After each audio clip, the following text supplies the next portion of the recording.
മാന്യപ്രേക്ഷകർക്ക് എൻ്റെ പ്രണാമം. ജീവിതത്തിൽ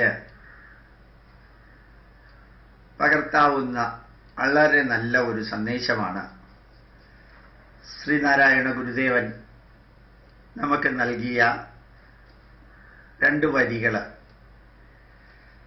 ഒരു വരിയായിട്ട് വേണമെങ്കിലും അത് പറയാം.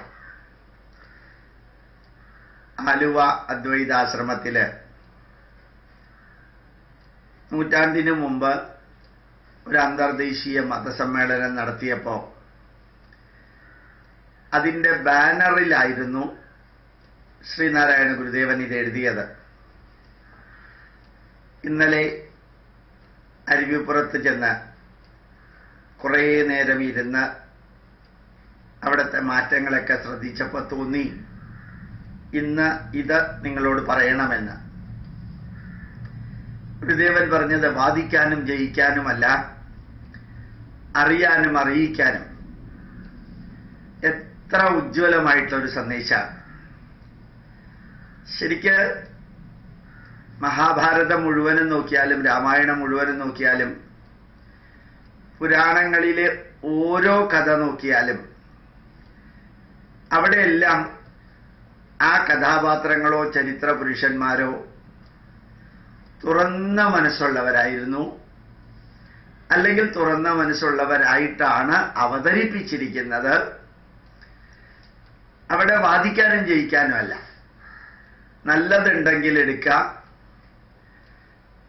ആ നല്ലതിൽ നിന്ന് നമുക്ക് ഇന്നത്തെ കാലഘട്ടത്തിൽ പ്രയോജനപ്രദമായിട്ടുള്ളത് എന്തോ അതെടുക്കുക. അതിൻ്റെ അർത്ഥം ഒന്നിനെയും എതിർക്കരുത്, എല്ലാം എടുക്കണം, അതിലെ തെറ്റ് ചൂണ്ടിക്കാണിക്കരുത്, അഭിപ്രായ വ്യത്യാസങ്ങളുള്ളത് പുറത്ത് പ്രകടിപ്പിക്കരുത്. അങ്ങനെയൊന്നുമല്ല, അങ്ങനെ ഒരു അഭിപ്രായമേ ഇല്ല. അഭിപ്രായ വ്യത്യാസങ്ങളുള്ളപ്പോഴും എതിർപ്പുള്ളപ്പോഴും നമുക്ക് അതിനോട് പ്രതികരിക്കണമെന്ന് തോന്നുമ്പോഴും വാശിയോ ദേഷ്യമോ പകയോ എന്ത് തോന്നുമ്പോഴും എനിക്ക് എന്ത് പറയാനും എന്ത് ചെയ്യാനും കുറേയൊക്കെ അവകാശമുള്ളതുപോലെ സ്വാതന്ത്ര്യമുള്ളതുപോലെ എന്നോട് സംസാരിക്കുന്ന വ്യക്തിക്കും അത് പറയാനും ചെയ്യാനും അങ്ങനെ ഒരു വീക്ഷണം വെച്ച് പുലർത്താനും സ്വാതന്ത്ര്യമുണ്ട് എന്ന് ഞാൻ എപ്പോ തിരിച്ചറിയുന്നുവോ അപ്പോഴാണ് തുറന്ന മനസ്സുള്ളതെന്ന് പറയുന്നത്. ഇന്നലെ ഒരു പ്രഭാഷണത്തിൽ ഈ അടുത്ത സ്ഥലത്താണ്, നെയ്യാറ്റിൻകരയ്ക്കടുത്ത്, ശരിക്ക് 6 മണിക്ക് പ്രഭാഷണം എന്ന് പറഞ്ഞ് തുടങ്ങിയത് 7:15. ഞാൻ മൈക്കിലൂടെ പറയുകയും ചെയ്തു, ഇതൊന്ന് അറിയിച്ചിരുന്നെങ്കിൽ കറക്റ്റ് ടൈമിൽ വന്നാൽ മതിയായിരുന്നു, എന്തിനാ വെറുതെ ഇങ്ങനെ ഞങ്ങളെ നിർത്തുന്നതെന്ന് മൈക്കിലൂടെ അറിയിച്ചു. അങ്ങനെ മൈക്കിലൂടെ പറഞ്ഞതിൽ കുറച്ചു പേർക്ക് ദേഷ്യം വന്നു. അവർ പറഞ്ഞു, നിങ്ങൾക്ക് എന്തെങ്കിലും പറയാനുണ്ടെങ്കിൽ ഞങ്ങളോട് പറഞ്ഞാൽ പോരെ, മൈക്കിൽ എന്തിനാ പറയുന്നതെന്ന് എൻ്റെ സഹപ്രവർത്തകരോട് ചോദിച്ചു, എന്നോടൊന്നും ചോദിച്ചില്ല. അപ്പോ എൻ്റെ കൂട്ടത്തിലുള്ളവർ പറഞ്ഞു അവരങ്ങനെ പറഞ്ഞ് ശരിയായില്ല, അവരുടെ വിധത്തിൽ ഭീഷണിയിലാണ് സംസാരിച്ചത്. ഞാൻ നമ്മുടെ വാഹനത്തിനകത്തിരുന്നുകൊണ്ട് നമ്മുടെ കൂട്ടത്തിലുള്ളവരോട് പറഞ്ഞു, അവരുടെ വീക്ഷണത്തിലൂടെ ഒന്ന് ചിന്തിച്ചു നോക്കാം. ഞാൻ മൈക്കിലൂടെ അത് പറഞ്ഞപ്പോൾ 1 കിലോമീറ്ററോളം ദൂരെ വെച്ചിരിക്കുന്ന മൈക്കിലൂടെ അവിടെയുള്ളവരെല്ലാം അത് കേട്ടു. ആ അമ്പലത്തിലെ ചെറിയ അമ്പലമാണെങ്കിലും അതിൻ്റെ ഉത്സവം നടക്കുമ്പോൾ ഞാൻ എൻ്റെ വിഷമം മൈക്കിലൂടെ പറഞ്ഞപ്പോൾ അതൊന്നുമായി ബന്ധപ്പെടാത്തവരാണത് കേട്ടത്. കേൾക്കേണ്ടിയിരുന്നത് അമ്പലത്തിലെ ഭാരവാഹികളാണ്. അതങ്ങ് നേരിട്ട് പറഞ്ഞാൽ പോരെ, അവർ പറഞ്ഞതിലും സത്യമുണ്ട് എന്ന് പറഞ്ഞപ്പോൾ എൻ്റെ കൂട്ടത്തിലുള്ളവർക്ക് മനസ്സിലായി ശരിയാണത്. അപ്പൊ ശരിക്കൊരു പ്രതിഷേധാത്മകമായിട്ടുള്ള ഒരു കോൺഫ്ലിക്റ്റ് ഒഴിവാക്കാൻ നമ്മൾ നമ്മളുടെ സ്ഥാനത്തിരുന്നുകൊണ്ട് ചിന്തിക്കുന്നത് പോലെ തന്നെ അപ്പുറത്തുള്ള ആളുടെ സ്ഥാനത്തിരുന്നുകൊണ്ട് ചിന്തിക്കുക. എംപതി എന്ന് പറയും, തുറന്ന മനസ്സ്. ശരിക്ക് കാട്ടിലേക്ക് പോയ രാമനും ലക്ഷ്മണനും സീതയും ഭരതൻ സൈന്യവ്യൂഹത്തിലൂടെ വരുമ്പോൾ വരുന്നത് കണ്ടപ്പോൾ ലക്ഷ്മണൻ പറഞ്ഞു, നമ്മളെ ഇനി യുദ്ധത്തിൽ തോൽപ്പിക്കാനാണ് ഭരതൻ വരുന്നത്. ഉടനെ രാമൻ പറഞ്ഞു, അല്ല ലക്ഷ്മണ, അങ്ങനെയുള്ള ഒരാളല്ല ഭരതൻ. ഭരതൻ എന്താണ് ചെയ്യാൻ പോകുന്നത് എന്ന് പൂർണ്ണമായിട്ടും അറിയുന്നത് വരെ മുൻവിധിയോടുകൂടി നമുക്ക് ഒന്നും പറയാതിരിക്കാം. മുൻവിധിയോടുകൂടി നമുക്ക് ഒന്നും പറയാതിരിക്കാം. ശരിക്ക് ലക്ഷ്മണനോട് വേറൊരു സ്ഥലത്ത് രാമൻ പറയുന്നുണ്ട്, കൈകേയി പറഞ്ഞതും ശരിയാണ്. കൈകേയിയുടെ മകനെ രാജാവാക്കണമെന്ന് ഒരു അമ്മയ്ക്ക് തോന്നുന്നത് ന്യായമല്ലേ? ഭരതൻ കഴിവുള്ളവനുമാണ്. അതുകൊണ്ട് അവരുടെ വീക്ഷണത്തിലൂടെ നോക്കുകയാണെങ്കിൽ അവർ ചെയ്തത് ശരിയാണ്. വസിഷ്ഠൻ രാമനോട് പറഞ്ഞു, രാമ, ധർമ്മശാസ്ത്ര പ്രകാരം ഒരു രാജ്യത്തിലെ രാജാവിന്റെ മൂത്തപുത്രനാണ് രാജാവാകേണ്ടത്. അതിലെ രാജാവിന് പോലും അച്ഛന് പോലും എതിർക്കാൻ സാധിക്കില്ല. അതുകൊണ്ട് നീ ധൈര്യമായിട്ട് രാജസിംഹാസനത്തിൽ കയറിയിരുന്നു രാജ്യം ഭരിക്കുമെന്ന് വസിഷ്ഠ മഹർഷി രാമനോട് പറഞ്ഞു. അഥവാ നീ അതനുസരിക്കാൻ തയ്യാറില്ലെങ്കിൽ ശരീരം കൊണ്ട് രണ്ടാണെങ്കിലും ജീവിതത്തിൽ ഒന്നായിട്ടുള്ള നിന്റെ ധർമ്മപത്നിയായ സീതയെ രാജ്ഞിയായിട്ട് അവരോധിച്ച് നീ കാട്ടിലേക്ക് പോകൂ. അപ്പോഴും നിന്റെ പ്രതിനിധിയായിരിക്കും രാജ്യം ഭരിക്കാം.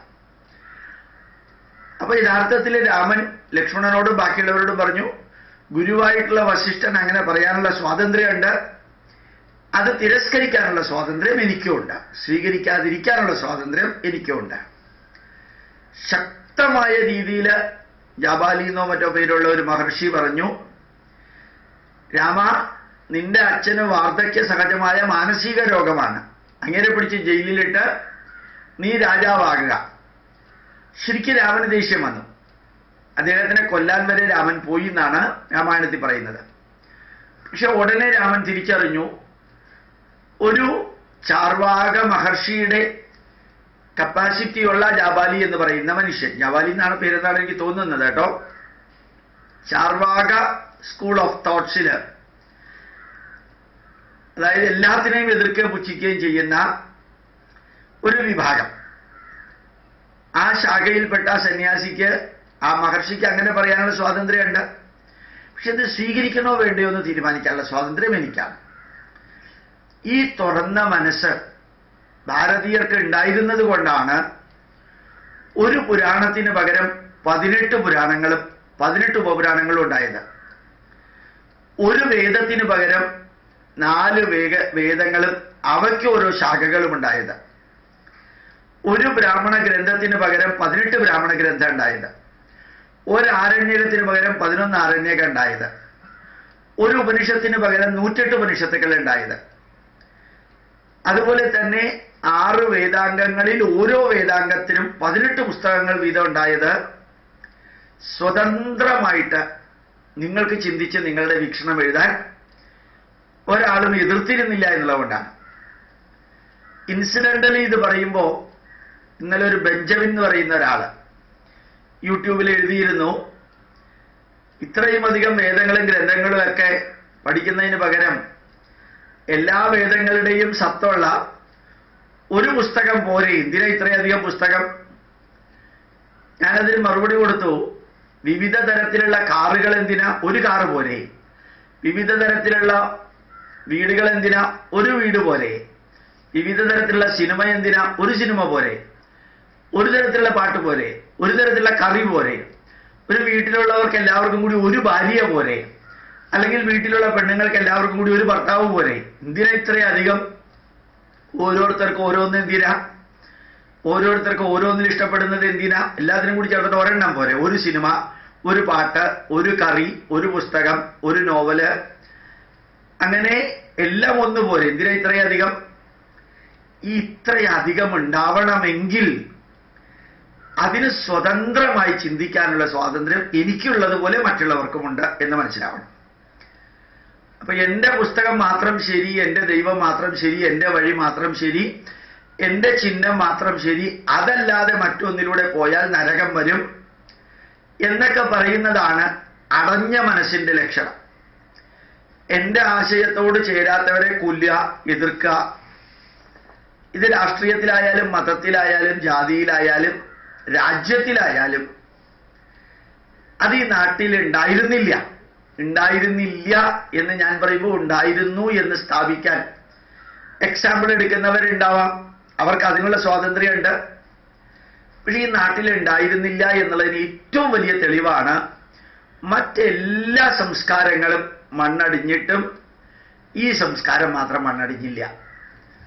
950 വർഷം വിദേശത്തിലെ 600 വർഷം മുസ്ലിങ്ങളും 250 പരം വർഷം പോർച്ചുഗീസുകാരും ഡച്ചുകാരും സ്പെയിൻകാരും ഫ്രഞ്ചുകാരും ഇംഗ്ലീഷുകാരും ഒക്കെ ഭരിച്ചിട്ടും ഈ നാടിന്റെ പൈതൃകം ഇന്നും അതേപോലെയുണ്ട്.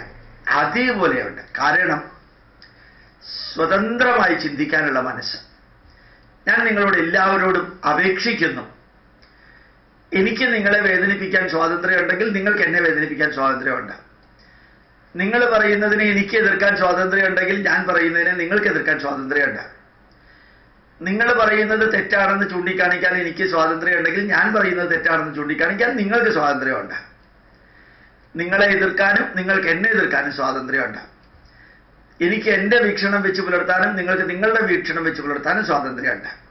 പക്ഷെ ചർച്ച ചെയ്യാനും തെറ്റുകളാണെന്ന് ചൂണ്ടിക്കാണിക്കാനും എതിർക്കാനുമുള്ള സ്വാതന്ത്ര്യം നമുക്ക് രണ്ടുപേർക്കും ഉണ്ട്. നിലനിൽക്കേണ്ടത് നിലനിൽക്കും, നിലനിൽക്കേണ്ട ആവശ്യമില്ലാത്തതിനെ കാലം അടിച്ചു തെറിപ്പിക്കും. അത് ഏത് കമ്മ്യൂണിസം ആയാലും ഏത് ക്രിസ്ത്യാനിറ്റി ആയാലും ഏത് ഇസ്ലാം ആയാലും അതാണ് സത്യം. നിലനിൽക്കേണ്ടത് നിലനിൽക്കും, അല്ലാത്തത് കാലചക്രം തിരിയുമ്പോൾ അത് അടിച്ചു തെറിപ്പിക്കപ്പെടും. ആ കാലചക്രം എന്ന് പറയുമ്പോൾ ചിലപ്പോൾ 1 വർഷം ആവണമെന്നില്ല, ചിലപ്പോൾ 10 വർഷമായിരിക്കും, ചിലപ്പോൾ 100 വർഷമായിരിക്കും, ചിലപ്പോൾ 500 വർഷമായിരിക്കും, ചിലപ്പോൾ 1000 വർഷമായിരിക്കും.